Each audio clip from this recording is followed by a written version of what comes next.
"Mary, are you sure about this?" my best friend Lucy asked as we sat in my small but cozy living room. The walls were lined with bookshelves, a testament to my love for fantasy and writing. I sighed, pushing a lock of hair behind my ear. "About marrying Alex, yeah, I am. But his family, that's a whole different story," I replied. Lucy raised an eyebrow, her skepticism clear, especially about his mom. "Huh," I nodded. "Mrs. Thompson, Alex's mother, she's something else. Always prying, always judging, and don't get me started on the wedding plans." The doorbell rang, and in came Mrs. Thompson, as if on cue, with her usual air of self-importance. "Mary dear, we need to talk about the wedding dress," she said, barely a hello. I braced myself. "What about it, Mrs. Thompson?" I asked. She waved a dismissive hand. "The one you chose, it's just not suitable. I found the perfect one yesterday. It's only a bit over your budget." "A bit?" I asked, dreading the answer. "Well, it's double your budget, but it's worth it," she declared, her tone leaving no room for argument. Feeling cornered, I reluctantly agreed. It was easier than arguing. The next day, we went to the bridal shop. The dress was indeed beautiful, but the price tag made my stomach churn. As I tried it on, Mrs. Thompson gushed over how stunning I looked. "It's settled then," she said, clapping her hands together. "We'll take it." I hesitated, but the price— "Mrs. Thompson, don't you worry," she interrupted. "I'll help you out. Consider it my gift to you." Relief washed over me. Maybe I had misjudged her. Fast forward to the wedding day. The dress was a hit. Everyone complimented me, and I felt like a princess. But after the wedding, when I approached Mrs. Thompson about the dress payment, she conveniently forgot her promise. "Mary dear, I never said I'd pay for the whole thing. I said I'd help you, with the choosing," she said, waving me off. "You must have misunderstood. Anyway, it's done now. No use crying over spilt milk." I stood there, feeling cheated and foolish. Lucy was right. I should have been more careful. It was a Thursday, just like any other, except it wasn't. I was in my home office, the smallest room in the house, cluttered with my writing stuff. The only place where I could find some peace, or so I thought. The sound of the doorbell shattered the quiet. I knew who it was without even looking. Mrs. Thompson had this habit of showing up unannounced, as if our house was a public park. "Mary dear, I'm here," she bellowed from the living room, not bothering to wait for me to answer the door. I took a deep breath, preparing myself for the ordeal ahead. "Hi, Mrs. Thompson," I greeted, trying to sound pleasant. "Oh, there you are, hiding in your little room," she said, peering around with a look of disdain. "You really should get out more, dear." I forced a smile. "I'm actually quite busy with my writing." "Writing, schmitting," she waved her hand dismissively. "You need to live a little.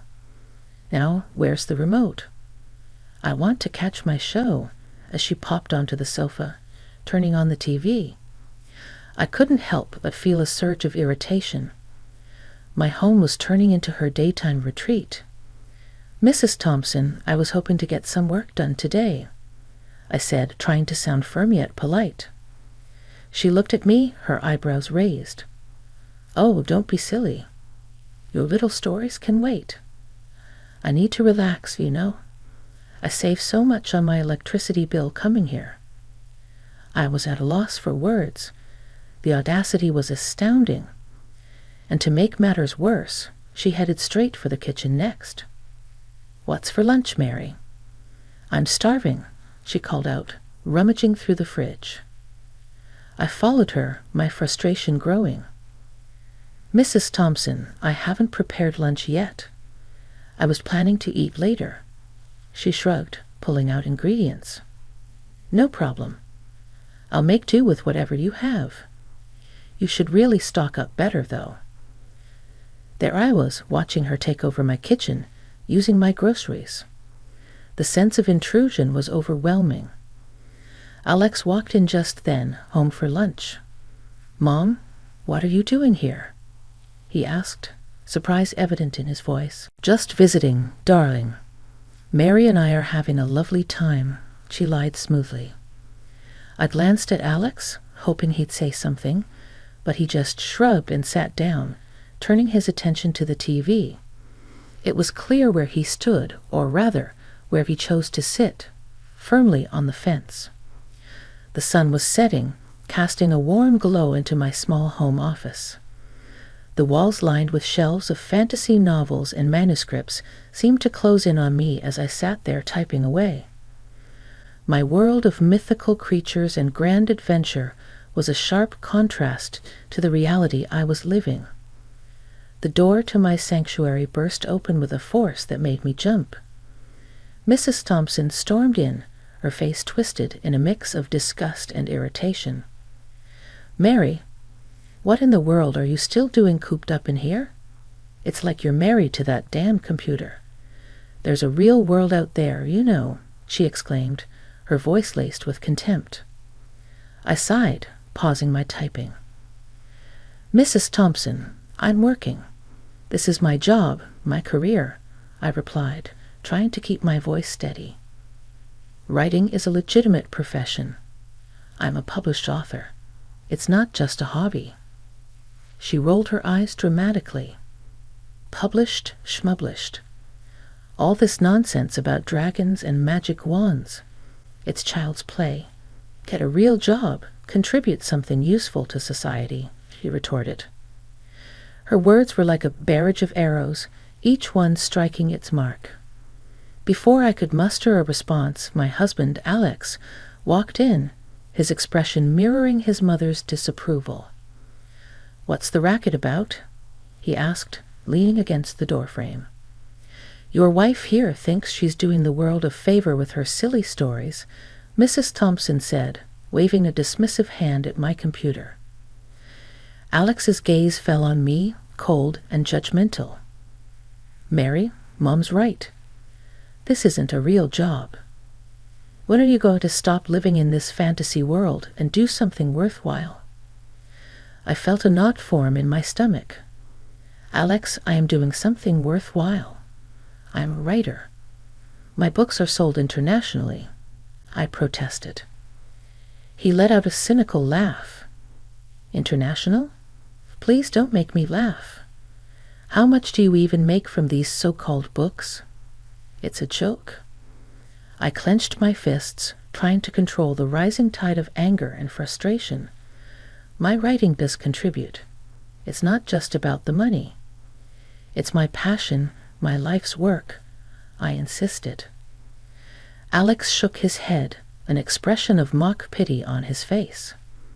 "Passion won't pay the bills, Mary.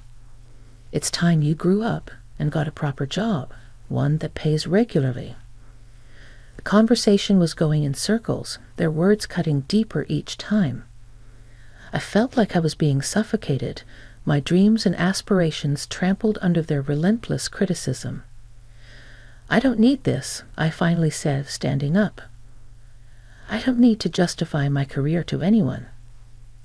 Alex raised an eyebrow. "Oh, so now you're getting defensive. Classic. When you can't face the truth, you just run away." I bit back a sharp retort, knowing it would only fuel their fire. Mrs. Thompson, sensing my defeat, added one last jab. "Think about what we said, Mary. It's for your own good. You can thank us later when you're living in the real world." With that, they left, leaving me alone in my office, surrounded by my books, my work, my world. But their words echoed in the room, each syllable a reminder of how little they understood or respected me. I wondered how much longer I could endure this environment, where my aspirations were nothing but a source of ridicule. The future, once bright with possibilities, now seemed dim and uncertain. It was a typical Saturday morning, the kind that usually promised relaxation and peace. But for me, it heralded the start of the dreaded weekend ritual. The clock had barely struck 10 when I heard the familiar commotion at the front door. It was Susan, Alex's sister, with her 3 whirlwinds, kids, in tow. "Hey, Mary." Susan called out cheerily as she barged in, the kids already scattering to different corners of the house. "Hope we're not too early." I forced a smile, hiding my dismay. "No, not at all. Good morning, everyone." Susan, oblivious to my discomfort, plopped herself on the sofa. "Phew, what a week. I'm beat. The kids have been driving me up the wall. Thank God for Saturdays, right?" I nodded, a sense of resignation settling in. "Right. Would you like some coffee?" "That would be great, thanks," she said, already engrossed in her phone as I made my way to the kitchen, dodging toys and narrowly avoiding a collision with the youngest. I couldn't help but feel like an unpaid nanny and housekeeper by the time I returned with the coffee. The living room resembled a war zone. Susan looked up, unfazed by the chaos. "Oh, Mary, could you whip up some of your pancakes?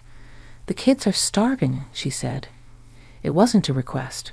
It was an expectation. "Sure, I'll get started on that," I replied, my weekend plans vanishing like smoke. The kitchen became my battleground as I juggled pancakes, coffee, and managing the kids amidst the flipping and serving. Alex sauntered in, his expression sour. "Mary, why do you always buy these expensive ingredients?" "We need to cut down on expenses," he grumbled, eyeing the breakfast spread. I sighed, trying to keep my frustration in check. "Alex, your sister and her kids eat here every weekend. It adds up." He shrugged dismissively. "Well, they're family. You can make do with less fancy stuff. Save some money." The rest of the day passed in a blur of cooking, cleaning, and catering to endless demands. By the time Susan herded her kids out the door, I was drained both physically and emotionally. As I slumped onto the couch, Alex walked over, a frown on his face. "You know you have to save some money on my nephews and my sister," he said. I looked at him incredulously. "Me? You're the one who never says no to her, and you criticize me for spending too much." He rolled his eyes. "Just trying to help you manage better. You could learn to be more economical, you know." The irony of his words was almost laughable. There I was running a weekend daycare and diner, and he was lecturing me on being economical. I wanted to scream, to tell him how unfair it all was, but I knew it would fall on deaf ears. The house was finally quiet, a stark contrast to the usual daytime chaos. It was my time, the only time I could dedicate to my writing without interruptions. The clock ticked past midnight as I settled into my office, the soft glow of the computer screen my only companion as I lost myself in the world of my creation. The door creaked open. Alex stood there, his face a mix of annoyance and fatigue. "Mary, are you seriously still up? You know how much this will spike our electricity bill." I exhaled slowly, trying to keep my cool.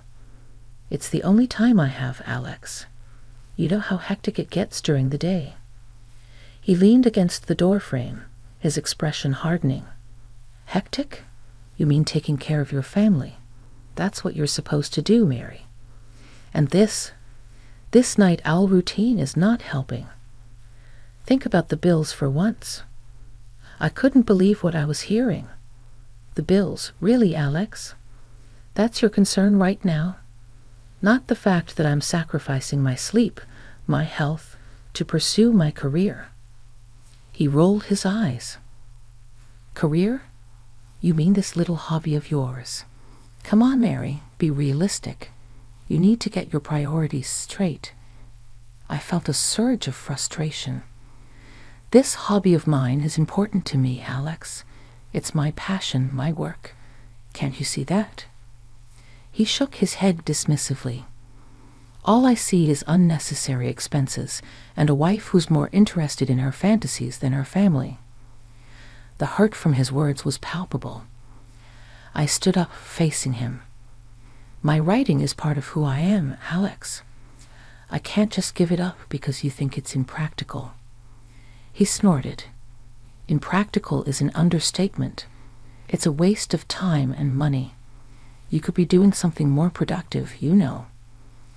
I felt a lump in my throat, the words stinging like a physical blow. I am being productive in my own way.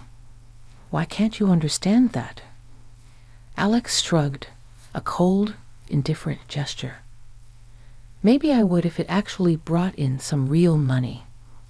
Until then, it's just a nuisance. With that, he turned and left, leaving me alone in the dimly lit room. The words on the screen blurred as tears pricked my eyes.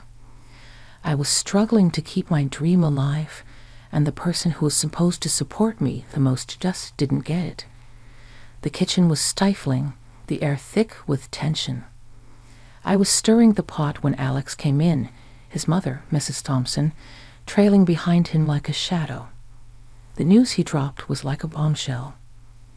Susan and her husband are taking off for 2 weeks.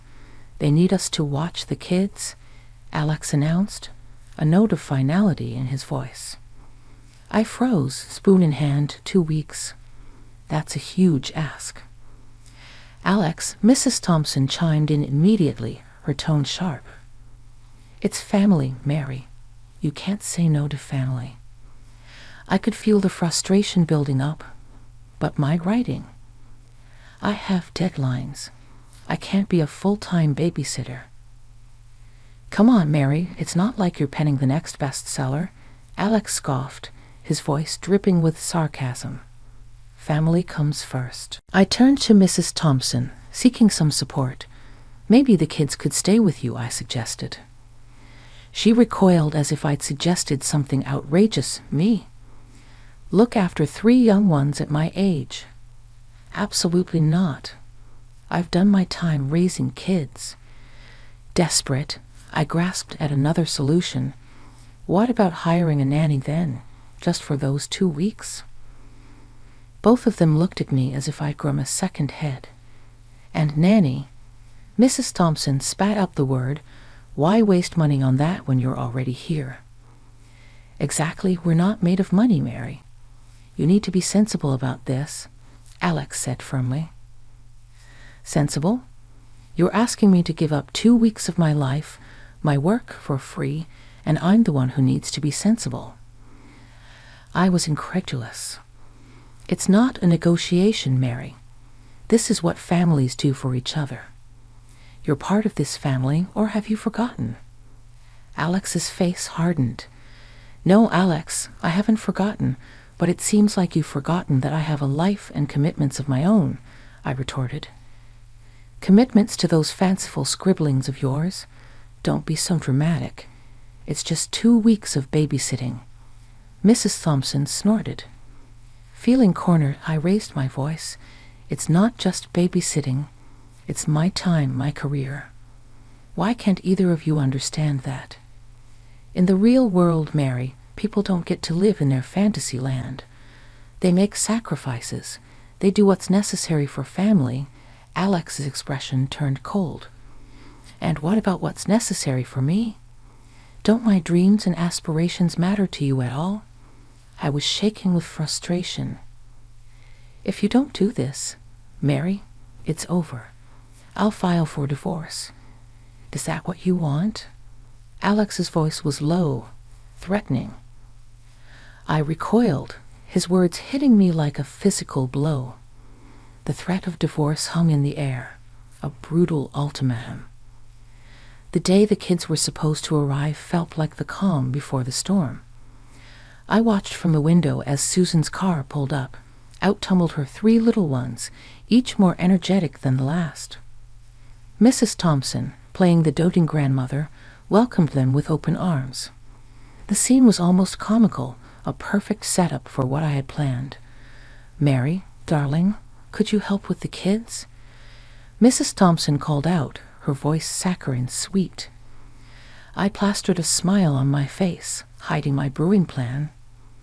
"Of course, I'll be right there."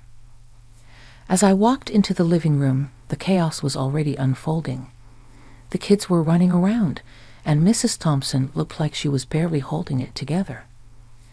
Finally, "Mary, I thought you'd never come," she snapped, her kind facade slipping. Alex walked in, his expression a mix of annoyance and relief. "Mary, make sure they don't wreck the place. I'm going to be in my office." I nodded, my heart racing with anticipation. "Actually, I need to go out for a bit. I'll be back soon." "Go out now? Are you kidding me, Mary? You can't leave us with all this." Alex scowled. I shrugged, feigning nonchalance. "It's just for a bit, Alex. I need to buy some groceries. You'll manage, won't you?" Mrs. Thompson glared at me. "You're being completely irresponsible, Mary. This is not the time for your little shopping trips." Ignoring her, I grabbed my purse. "I won't be long. Keep an eye on the kids." I couldn't help but let out a laugh as I closed the door behind me. The look on their faces was priceless. I didn't go shopping. Instead, I headed straight to the apartment I had rented days before. I had moved all my belongings there when no one was home. It was my escape, my fresh start. Sitting in my new empty apartment, I felt a weight lift off my shoulders. The laughter, the sense of freedom was exhilarating.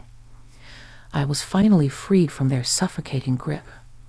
I knew Alex would find the divorce papers I left in my office. I imagined his shock, his anger, and I couldn't help but feel a sense of satisfaction. I had taken control of my life again. The phone rang incessantly. Messages flooded in. Alex, Mrs. Thompson, even Susan. But I ignored them all. I was done with their drama, their selfishness. That night, I lay in my new bed. The silence a stark contrast to the chaos of my former life. I smiled to myself, thinking about Alex and Mrs. Thompson struggling with the kids. It was their turn to feel overwhelmed, to be pushed to their limits. The aftermath of my departure turned out to be more dramatic than any scene from my books. My phone buzzed constantly with updates from various friends who couldn't resist sharing the chaos unfolding at my former residence. One evening, as I sat in my new apartment, the phone rang with an all-too-familiar number. It was Alex, and from the background noise, I could tell the situation at home was far from under control. "Mary, you have to come back. These kids are monsters." Alex's voice was desperate, strained with frustration. I could hear the sounds of things crashing and children screaming. A smirk crept onto my face. "Really, Alex? Sounds like you're having a fun time." "This isn't funny, Mary. My mom is losing her mind, and I can't handle this alone," he pleaded. I leaned back, enjoying the sweet taste of retribution. "Well, Alex, you should have thought about that before. I'm not your nanny or your maid." There was a pause, and then he said, "I'm sorry, okay? I should have listened to you, respected your work. Please, just come back." The apology, so rare from Alex, didn't stir any sympathy in me. "Sorry doesn't fix everything, Alex. I told you what would happen. I'm done being taken for granted." I hung up, cutting off his protests. The satisfaction was short-lived, though, replaced by a sense of peace and freedom. A few days later, I met up with Lucy for coffee. So I heard Mrs. Thompson call Susan, demanding she come back early to take her kids. Lucy said, a mischievous glint in her eyes. I laughed, sipping my coffee. "Yeah, Susan refused, said she needed the break. Can you imagine the showdown at that house?" Lucy chuckled. "And your book? It's a hit, Mary." Everyone's talking about it. I smiled, feeling a sense of achievement wash over me. I put everything into it. It's my best work yet. Lucy leaned in, lowering her voice. The main villain, she's a lot like your mother-in-law, isn't she? I raised an eyebrow, a playful smirk on my lips. Is she? I hadn't noticed. As I walked back to my apartment, I thought about the journey I had been on. Leaving Alex and his controlling family was the best decision I had ever made. I was finally living for myself, my dreams. My latest book was just the start. The villain, reminiscent of Mrs. Thompson, was a hit with the readers. My friend saw the resemblance immediately. But for me, it was more than that. It was a cathartic release, a way to close a painful chapter of my life.